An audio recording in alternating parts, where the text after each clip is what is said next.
guys, welcome back to my channel. 1, 2, 3.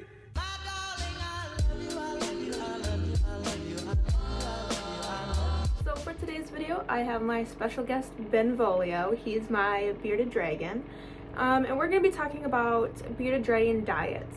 I was thinking about doing like a whole care guide for bearded dragons, but I decided I kind of want to take things piece by piece so it's not one large video, and that way if people are wondering about specific things, they can just click on those videos instead of watching a whole video about it.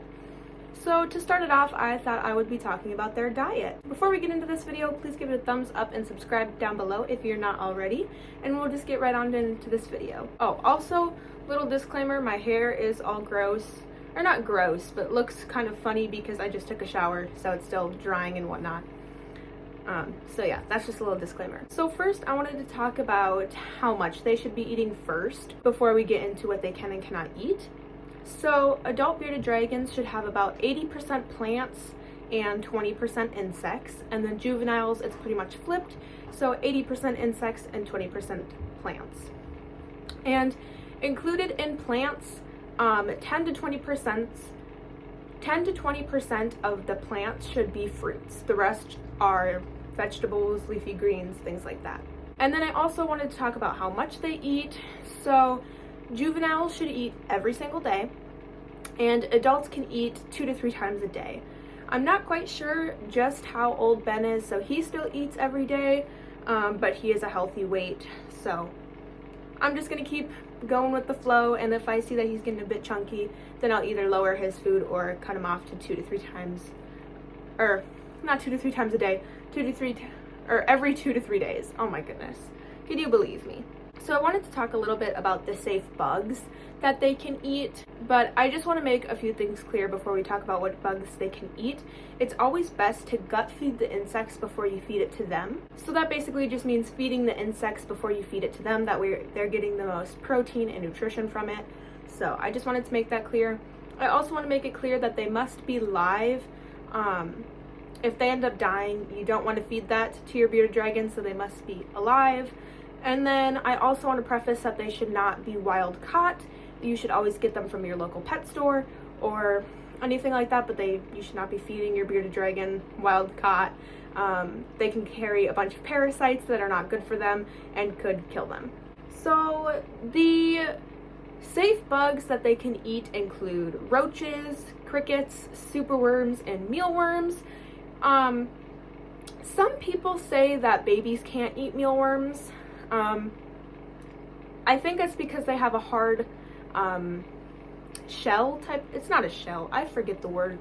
But I don't know, I fed Romeo, my past bearded dragon, mealworms, and he had no problems with it, and he is the most aggressive eater I have ever seen. So I would say it really personally depends on the bearded dragon itself.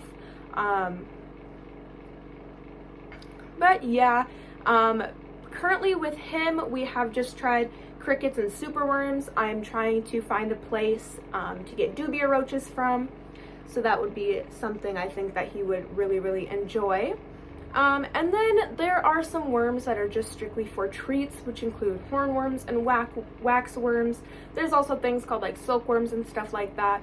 Those are just strictly as treats. They're quite fatty, and it's not a great source, or it's not a good primary source for them. So those should just be given as treats. Now I'm going to talk about some safe veggies, but I do want to add a disclaimer that all of these on this list are not for everyday feeding. They're not for everyday feeding. Some of them can be for everyday feeding, but definitely look farther more into your research and decide if you're going to feed them every day or if they can be fed every day, that type of stuff, but make sure you're looking into your own stuff as well. So I'm going to be reading off my list here, so if I'm looking down, that's why. But some safe veggies include acorn squash, asparagus, bell peppers, bok choy, butternut squash, carrots, celery, cilantro, collard greens, cucumber, dandelion leaves, kale, mustard greens, parsnip, turnip greens, yellow squash, broccoli, and parsley. There's so many more things that they can eat, so definitely do your own research on that as well. But those are just some of my favorites that I've fed Ben so far. He hasn't had all of them yet, but he's had quite a bit on that list. But like I said, not all of them are for everyday feeding, so definitely look more into that. And then I wanted to talk about a few fruits that they can have as well. Like I said, it should only be about 10 to 20% of the plants that they get. It mainly should be veggies and leafy greens, but they do need some fruits as well. So some of those fruits include apples, bananas, blackberries, blueberries, grapes, mangoes, all of that good stuff. Ben has currently had apples, blackberries, blueberries, and I think that's it so far. I'm going to pick up more veggies after the snowstorm is done, and we're gonna try out some more veggies with him. Not veggies, I'm sorry. We're gonna try out some more fruits with him to see what he likes, but currently blueberries and apples are his favorites. He was not a fan of the banana, which is so weird because Romeo's favorite thing in the whole world was bananas. So, and then to end off this video, I just want to preface that a part of their diet needs to be supplemented with calcium powder, and you should supplement their food with calcium powder a few times a week. I also want to preface that it doesn't really matter how they're supplemented. You can either supplement their veggies or their bugs. It doesn't really matter as long as they're getting some of that calcium powder. So that is it for today's video. If you guys did enjoy this video, give it a thumbs up and subscribe down below if you haven't already. And stay tuned for more bearded dragon care things. This was just the beginning of this little series. And yeah, if you want to see more of Ben, definitely comment down below. He's getting a little antsy, so I'm going to go ahead and put him back. But thanks for watching. Bye!